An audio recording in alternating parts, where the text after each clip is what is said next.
guys, this is Comic Uno, and today I'm doing Comic Uno's Best Comics of the Week. And before I get started, I do have a Kickstarter going on right now, Witching Season. So if you like horror, if you like witch stories and some of the biggest names in comics, go check that one out. We have Sweeney Boo, who's on a cover, Jess Fong, who's done those Poison Ivy covers, Skylar Patridge, who's on Action Comics right now. We have Heather Antos, Alex Segura, Stephanie Williams. It's a giant book, and we're really excited about it.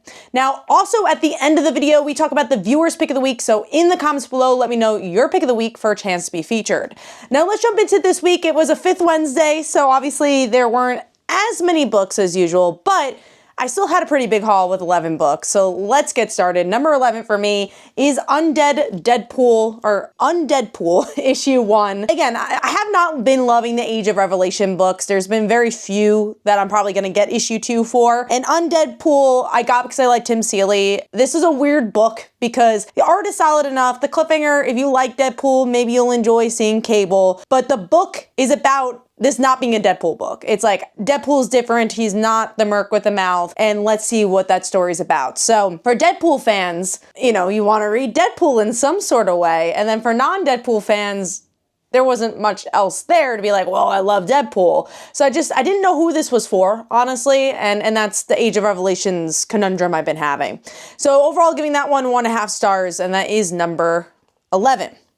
Moving on to number 10, another Age of Revelations book. I think it's the only other one, and that's I can never pronounce it either. Expatriate X-Men? Issue 1. I really enjoyed the other X-Men title that Eve wrote, which was the Kitty title. I'm sad to see that go, and I think it's a shame that we didn't really have the proper ending to that series and instead have this 3-issue Revelations issue, which, yeah, that's the part that I don't love about Revelations either, is that it cuts down the stories you might have been enjoying. Now, there's another X-Men book that came out that somehow kind of slithered its way into still being released while Age of Revelations came out, and it made me miss those stories. And this one, it's your action issue. You get a little bit of emotion with the old students from that series, but for the most part, it just doesn't do enough for me to be like, I really want the next issue. The only reason I would get the next issue is because I really liked Exceptional X-Men. I'll be like, all right, I kind of want to see where these characters go, but I also really liked Exceptional X-Men because I like Kitty,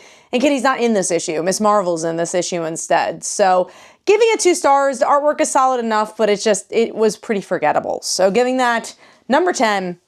Moving on to number 9, which is Radiant Black issue 38. Not a bad issue, just also not the most memorable issue either. I feel like with a long-running superhero title, it's hard to continue to reinvent yourself, especially indie superhero title, and I feel like Radiant Black is kind of finding that. It had a really big uptick when it relaunched, kind of like, or at least repurposed its series, and now we're kind of going back to old ways where it's like, okay, where's this going? What's exciting me about Radiant Black? I do like the personal journey though. I enjoy Marshall's romance here. The artwork is really solid. I just don't know if I'm feeling as passionate about the series as I did maybe with issue 1 or even when the series relaunched. So giving this one 3 stars, sticking with it on my pull list, but there was a time where I kind of dropped Radiant Black, and now we're getting to the point of, am I sticking with Radiant Black or am I not?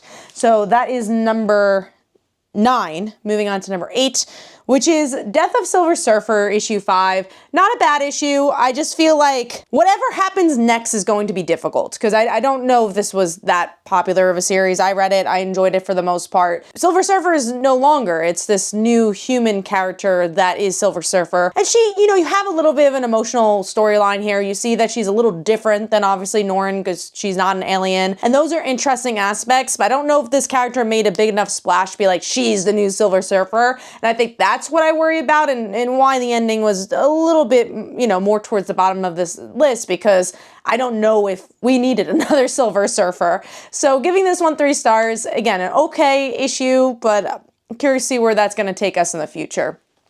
All right, moving on to number 7, which is Black Cat issue 3. This is a series I feel like it's finding its footing, and this issue continues to do that. I'm enjoying Black Cat as a hero, but a lot of it is like, all right, Miss Marvel's here now, Sandman's here, let's throw in this character. I think Tombstone was in the end of this issue, and I just kind of want to see Black Cat be a hero on her own a little bit before we have all these crossovers. Obviously, I liked seeing Miss Marvel because G. Willow Wilson writing Miss Marvel again in any shape, way, or form is really exciting. The the artwork is really clean for this. I think that's what makes this series fun, but I'm curious to see what this is gonna take us, like, again, 5 issues from now. I just feel like it's still finding its footing. So giving that 3 stars, and that is number 7. Moving on to the topic of the video, which is Absolute Batman Annual Issue 1 just missed the top 5. And that's mostly because I don't know if you really need the issue. So was it worth the hype? Should you have it on your pull list? If you are a Daniel Warren Johnson fan, I think you should. I think it has a lot of his staples. He tries to inject some emotion. There's some modern commentary, which fits with what Absolute Batman's been doing. A lot of great action. Like, the action is really well done here. The story itself, it doesn't really affect Absolute Batman that much, especially the secondary story. It kind of lost me a little bit. But if you're looking for a semi-emotional story about his dad, I liked it, but it's hard for me to say you need it, because it was emotional, but wasn't his most emotional story. As a Daniel Warren Johnson fan, I'm glad I picked it up, but I don't know if this is his best work on a superhero book or his best work on an emotionally driven issue. I just thought it was interesting enough. I just was kind of expecting it to be here, and it was more like here, but not here. So that's good, kind of middle of the road. So giving it 3.5 stars, was it worth the hype? No, I don't think so, honestly. I'm curious more of what Daniel Warren Johnson is going to be working on next, but this one was more of that 5th Wednesday. Here's that story you got. Maybe there's some excitement for him to be on this title, but you probably don't necessarily need this issue. All right, moving on to top 5. Number 5 for me is Emma Frost's White Queen issue 5. I just thought this was a really solid ending to the series. The artwork was clean. I liked Emma's position as the White Queen and her proving why she has that role. And there's a nice cliffhanger where it's like, okay, maybe if you want to continue the story, you could, and see how that's involved with the X-Men. But that's what I meant. Like, this is the series I was talking about with Revelations. I'm like, I wish more of these series were kind of going on while Revelations was going on, because I care more about these stories than this offshoot universe that we have to follow for 3 months. That's just not as interesting to me as even this kind of out-of-pocket Emma story, because this is the kind of out-of-world, lost episodes, but there was that emotion and that proof of why we should follow Emma, and that's what I liked about it more. And honestly, the Emma and Iron Man Revelations book is still my favorite of the Revelations books, because there was a little bit of that emotion from Emma and previous stories with Iron Man. So giving this one 3.5 stars, and that's number 5. Moving on to number 4, I was actually pleasantly surprised by this one, and as Superman Red and Blue 2025 annual. I don't tend to pick these up, but I love Rainbow's writing, and we'll talk more about that later. I had to pick this one up, and there's other cool creatives on this too, and I actually had a really good time with it. Not every story blew me away, but I think the majority of them did, and really hit home the idea of why Superman's such a fun character to play with. His relationship with Lois in particular is really highlighted here. And again, does it reinvent the wheel? No, but if you're looking for some heartwarming stories about Superman, you don't have a lot of DC books out this week, I think this is a worthwhile pick, and a little bit more heartwarming, honestly, than I thought the Absolute Batman stuff. I think that was trying to do a lot of the emotional stuff, but this one I think hit home a little bit more personally for me. So giving that 3.5 stars, and that is number 4.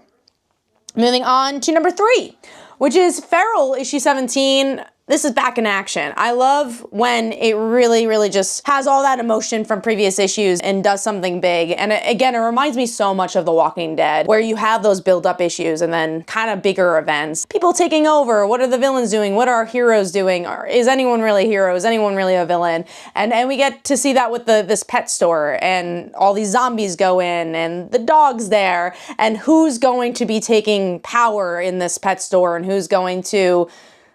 and what this pet store, I guess, represents too. So I thought this was a really good chessboard issue, all with action and some good emotional moments too, with the kittens in particular. This is Feral at its best. So giving this 4 stars, and that is number 3.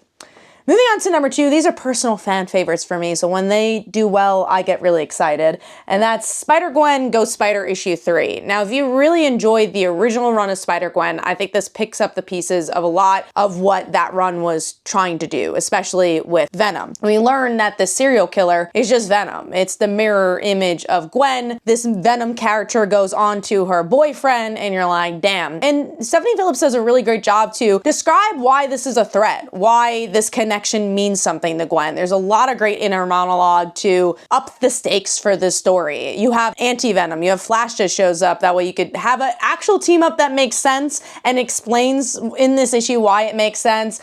I like the grittiness of the issue. I just felt like emotionally this was a great story, and it's moving the pieces in a good way, all while keeping character at the center and even keeping story beats, again, from years ago into the center, which I was really impressed by, especially because it's not even Earth 65. It is the 616 universe and still picking up, again, those pieces from years and years ago and continuing that story. So giving that 4.5 stars, and that is number 2. So what is my number 1 pick? If you guys know me, I think you know what my number 1 pick is, but it is Runaways issue 5. I just love this gang. I love, love, love Rainbow's voice for these characters, and the way these characters move in this series is so wonderful. It's so seamless too. You have emotional beats with Doombot and his decisions he has to make with the overall scope of what's been going on with Dr. Doom. You have Gert and Nico figuring out what it's like to now kind of share magic, all while even Alex is kind of trying to protect the family, and you're like, damn, that's, if you know Runaways, that's kind of crazy. And they're just fighting against these Doombots and just figuring out what that means. There's some really great lines in here about what it means to be a runaway, and I love how much Rainbow just understands these characters to a T, and if you enjoy the Runaways, you're gonna love this series. And I like that at the end, there feels to be some promise that there will be more Runaways, like wait and see, we'll have more Runaways, which is the type of series I want more from Marvel. Like yes, it probably doesn't help sell 300,000 copies,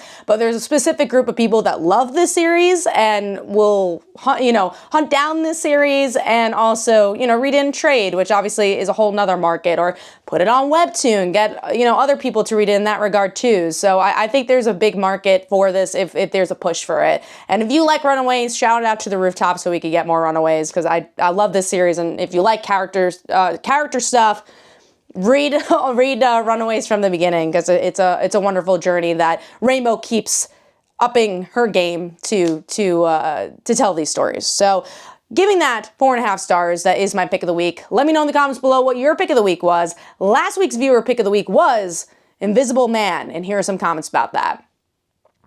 Hopefully you guys enjoyed. This is Comic Uno, and I'll see you guys in the next one. Bye.